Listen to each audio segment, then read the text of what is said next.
I've been dreading doing this Go Home Show, guys, ever since he's been tweeting and stuff. But, well, welcome back, YouTubers, to another Raw review of us, the British Fist. Me, Mr. Parkin, trembling here in fear, and this guy sitting next to me is none other than Terminator NJ. What's up? Subscribe above, like this video, and comment your thoughts in the comment section below on this edition of Raw. And you better contact us in the links in the description box below. Yeah, and Terminator NJ asked me to tell you that he does have a Twitter. Go follow him at Terminator NJ and a Facebook page, which you guys should like. It'll be in the description box below. And he said, just don't hurt me, Terminator. Just don't do it. Just don't do it. Before we go into this review, I've got a couple of questions I want to ask you, if that's okay, sir, Mr. Terminator. Why did you set up a Twitter account, and why have you been tweeting stuff? Okay, no answer. Are you behind the Aces and Eights? The people want to know. No answer. Why did you set up a Facebook page? I really want to know. And of course, there are rumours going around that you will be joining us for a Q&A at some point. Is that true? Yeah, I don't really know. If you have any questions for him, put them in the Q&A, you know, inboxes, etc. I'm sorry, I'm scared out of my wits here. Terminator NJ has been threatening people since last Thursday, and I'm scared. Let me just say this, people. I thank you very much for following me on Twitter and like my Facebook page. Keep it up and let's keep me going. Yeah, keep him going, guys. But anyway, now, should we just go into this review in Terminator NJ? Yeah, I don't know why I just... Yeah, Terminator NJ. Let's just go into this review, because we are in an environment now, and I think you and me are contractually obliged to do this go-home show, so yeah, we should do it, you know, getting on and, you know, etc. Kind of like me and NJ do. We should do that, right? Get on with it. Right, okay. We started off the show with a match. We started off with a match, not a promo segment this week. CM Punk versus Big Show. I think a jet-lagged CM Punk was pretty much babyface here. You kind of think to yourself, is he going to be heel or is he going to be face? He kind of was a major babyface here, teased heel tendencies later on in the night. And that's the thing, they've already established that he's not being the face character that we've been seeing over these past few weeks, months. So I'm just thinking, why are they teasing that there's still a face part in him when we're meant to be continuing week after week after week, getting the heel thing for him to join my side. Guess he'll turn heel at SummerSlam. I'm not really sure about that. And then we get Daniel Bryan come out. And it was kind of like, why is Daniel Bryan coming out? And I will say this, though. As much as I didn't think Daniel Bryan coming out was very, you know, was very good, it soon riled up the crowd, didn't it, Terminator NJ? The crowd really seemed to get riled up by Daniel Bryan coming out saying, no, no, no. That really got the crowd going. That ugly goat face did not need to come out here. We had the match there. The match that was going to go on. The match had been advertised through Facebook and Twitter. So that should have been the match. We did not need Daniel Bryan coming out. He was not a part of the feud. And he's meant to be hyping up something with Kane. Yeah, I think you and Kane may have some things in common. I don't know. Maybe you should speak to him about that. I'm not saying any. I'm not saying you're ever in common in Kane. I'm just saying. And then you had Daniel Bryan beating on CM Punk. Cena comes out to basically steal the spotlight once again by taking out Big Show and Bryan. Punk didn't look too happy in the ring. This set up her tag team match for later on in the night. AJ channeled her inner Teddy Long and made a tag team match main event, player.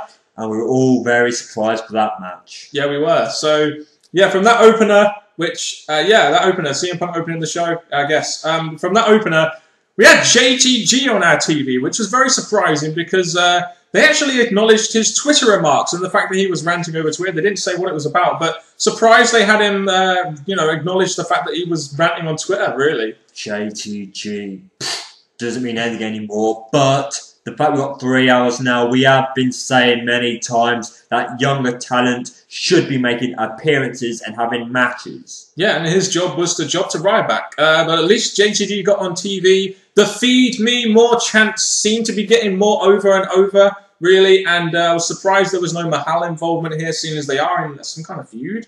And I'm going to say this now, I'll mention it later, but there was a segment within this show that could have led to something for SummerSlam, but didn't happen. This is example number one. Mahal was definitely needed in a way to come out, not give JTG the win, but cause a DQ, show him that he's the heel in this match, and give us another SummerSlam match. So WWE's booking for this sucks. Yeah, they might do Ryback versus Mahal as a filler match. Who really knows? Ryback will go over there. SummerSlam pre-show, we're going to have Santino versus Cesaro over the US Championship. I think this, more than anything, shows that the US Championship is more than, it's just a joke belt now. It's on the pre-show.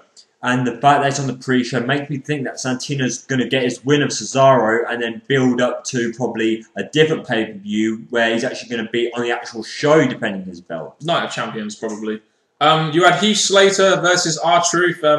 R-Truth wins the match very quickly. Then you had the primetime players coming out and attacking R-Truth. Apparently, Kofi Kingston wasn't there for some unknown reason. But in my opinion, no AW equals no ratings. And I'm sorry, but the primetime players... they're just not the same without AW. And to be honest with you, you tweeted something which really did interest me. You tweeted, I never liked Abraham Washington, so I made sure we got future endeavoured. But you'll never know how. Hashtag WWE, hashtag Raw. What was all that about? That Abraham Washington guy was really annoying. He was a guy that I did not want to see on my TV every week. So when I found out that he had done a bad thing on Raw, I paid him a little visit. Well, it seems like Terminator NJ does not like Abraham Washington. But Mr. Parkin, as much as you may not like this, I love Abraham Washington. You should definitely go check him out on Twitter, BJ Rated R. Go check out some of his Twitter rants about WWE. They are very entertaining, but just not the same about AW. And all I'm going to say now, primetime players, you are nothing without Abraham Washington, and Abraham Washington is nothing without his career in the wrestling business. Yeah, seems like they're setting up for a tag team match, so yes, that hyped that in a decent way, I guess. They hyped up SmackDown this week by having this whole thing with Booker T cancelling the World Heavyweight Championship match, and we're going to have a decision on SmackDown. It was nice to see them at least advertising something for SmackDown on Raw, I guess. And that's exactly what we need. With 3 hours, they have perfect time to give us younger wrestlers matches, as well as something going on for SmackDown to give that some importance and something to look forward to, or something that we know we're getting. Tensai versus Sin Cara. Sin Cara wins very quickly, and I'm sitting there thinking, why was this match even there? Tensai. And what I'll say about Sin Cara is, him getting the win here was no surprise. Tensai is meant to be something big on SmackDown, but he's failing, just like everyone else is. We had a Piper's Pitch segment later on in the night, in the hour main event. We got to choose via Twitter. I didn't vote. I know you didn't vote because we all know it's rigged anyway.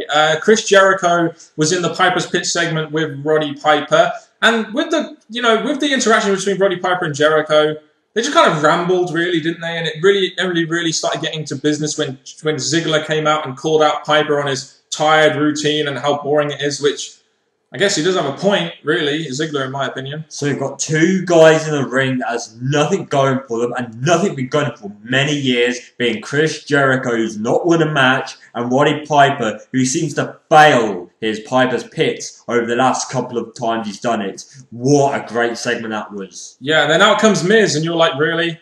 Really?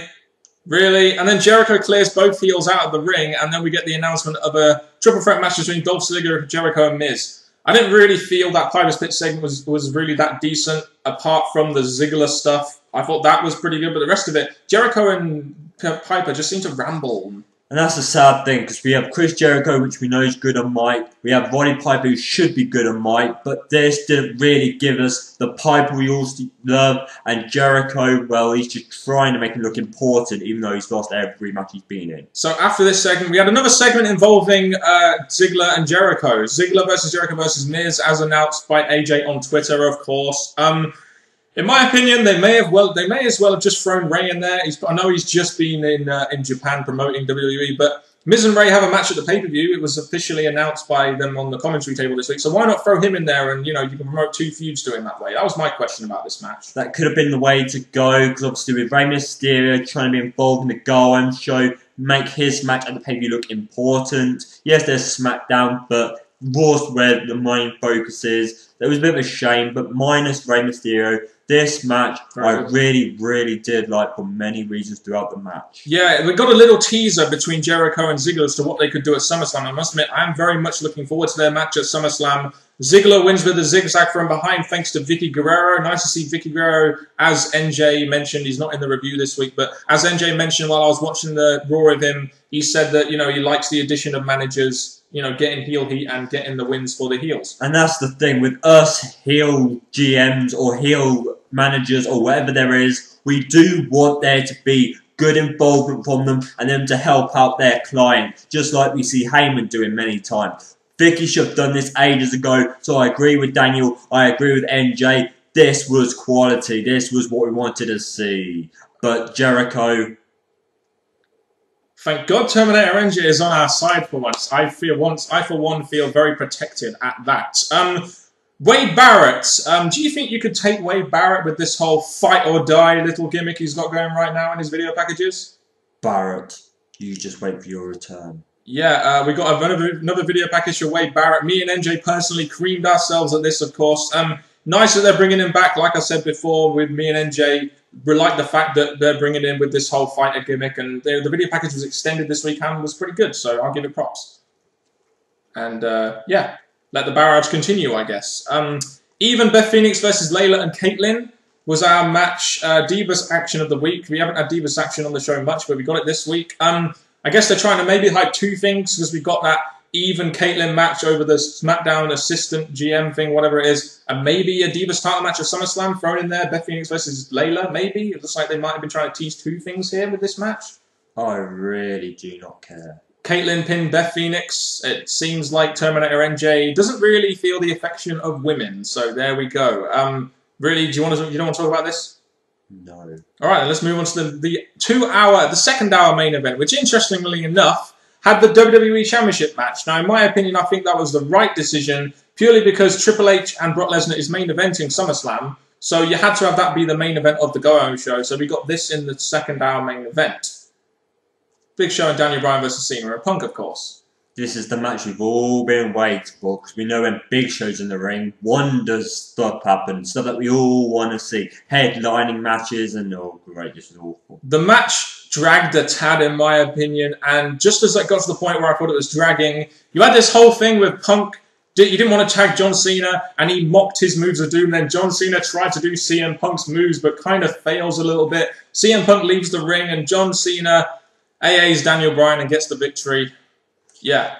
This was absolutely horrible. I can see why we all hate John Cena, and if John Cena's the superhero, I'm his villain. And I really, really wish that Daniel Bryan's role actually got the win, because that way it would have given CM Punk's walkout the spot it needed. To be honest with you guys, I think the YWC will be very much behind Terminator NJ and the fact that maybe Cena is on his hit list. If you comment down below, maybe we can get John Cena on his hit list. Maybe, I'm just saying. But you had Punk hitting Big Show with the championship. Cena and Punk have that stare down. You're like, well, that's going to be the match they're going to build to after SummerSlam, really, isn't it? Yes, and the thing I want to say about this now is we had CM Punk saying that we had him not showing respect. But I think CM Punk, being the heel he's becoming, has the full respect that we should all believe in, because Cena has none. Yes, indeed. Next, we had Damien Sandow versus Christian. Funny how Christian is losing, as a former two-time World Heavyweight Champion, is losing clean to Damien Sandow, but I guess Damien Sandow is a man that's on the up. Funkasaurus came out in this match to a very good reaction. Sandow gets the victory. You kind of feel that they're going to have a match at the pay-per-view now you've had this segment. Really? Funkasaurus. I really do not care. I take it Funkasaurus isn't really your cup of tea, Terminator NJ? He's a flipping fat jackass. Oh, okay. And it seems like they've really relegated Christian as well to jobber, really. But yeah, we're not really much else to say about that segment, really, is there? Damien Sandow picks up the win. I look forward to seeing what he comes next. Oh, you're a Damien Sandow fan, are you? For now. Yeah, I'm a Damien Sandow fan as well. Yeah, me and Terminator NJ got something... Don't touch me. Okay, sorry, Terminator NJ. Let's move on to the main event segment of the night. Maybe Terminator NJ will have something nice to say about this segment. So yeah, the Triple H and Brock Lesnar contract signing. This had quite a lot of build throughout the night. You had the whole question, is Triple H going to be there? Michaels was shit scared throughout the night, kind of like I am now, because Terminator NJ's heart, I can feel his heart pumping as we go now. But I mean, yeah, this was the right main event segment in my opinion. It started at 3:30 and it was kind of like, whoa. 30 minutes for this segment, damn. I know that usually Triple H wants a lot of time to go on the mic, but god damn, this had to go on a long time, really, to justify the time.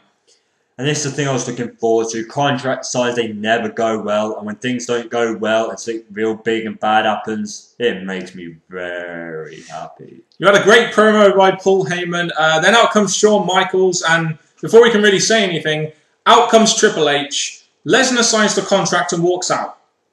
That was pretty much it, wasn't it? I just didn't feel this was a very impactful segment, even though we got more later on in the night. Really? The thing I noticed about this is that he signed the contract without even reading it or going behind it. So I'm expecting, hopefully, at the result of the SummerSlam match, there'll be more to it. Then Heyman will have his hands on whatever he's after next. Triple H, you should have read the contract. Vince McMahon should have taught you how to do that, brother. I'm just saying.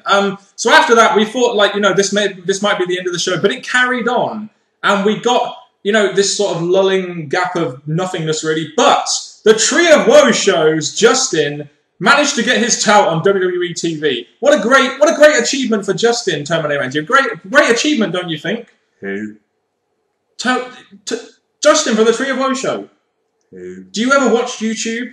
Yes. I don't know why I'm confronting a Terminator, but yeah, so we have that. And then we have this backstage segment to end the show where Lesnar beats up Michaels after they collide cars, and the camera pretty much is turned off so we can't see it. So I guess that was kind of like the big angle to end the show, which kind of to me felt a bit flat. It might have just been me, I don't know. And all your hero could do was scream for Triple H, but did he come? No. Yes, so Terminator NJ, as soon as you stop laughing cynically, what was your overall thoughts on this week's edition of Raw then? It did what it needed, it teased things, but in some aspects I think they missed things out which could have led to a pay-per-view, but overall it filled up into the time with the matches, the segments, so in a way I think the only thing that was missing was more matches announced, Kane's involvement, and probably Cody Rhodes somewhere. Yeah, in my opinion, I didn't think this was a very good Raw. I'm just going to come out and say that right now. I did not think that was a very good Raw. Hey, I don't care what you think. I'm going to speak my opinion. Yes, I can stand up to you, Terminator, because you can't touch me inside this camera. But yeah, so I didn't think it was a very good Raw personally. I think a lot of the segments were very unimpactful somewhat, and I'm not sure this is the best going show going into SummerSlam. There was a lot of filler there, and again, it felt like Raw 1001 with a lot of the filler they had in the show, and it just really killed a lot of my enjoyment. Just my opinions, though, guys. You can put yours in the comment section below, of course, and also, make sure you give Terminator NJ some questions on the Q&A. Don't comment them here, but YouTube inbox us the questions. Anything more to say about this Raw, Terminator NJ? None at all? Okay then, so that's been it. Another Raw review for Musty British Fist. Gotcha! Do you have to do that so hard? Okay, yes you do, you're a Terminator. Do you want to provide an outro? I'll tell you, provide an outro. Thank you very much, people. This has been the first Go Home show. And all I'm going to say now is SummerSlam's rapidly approaching us. Let's see how that turns out. But let's just say this. It's not the end of Terminator NJ. And from Mr. Parkin and me, Terminator NJ, till next time, YouTubers, hasta la vista. Well, you know what, Terminator NJ, I think that review went very well. Me and you actually make a pretty good team, Okay, well, I'm going to head to bed now anyway, so I'll see you later. Oh! Never again, Mr. Parkin. Oh.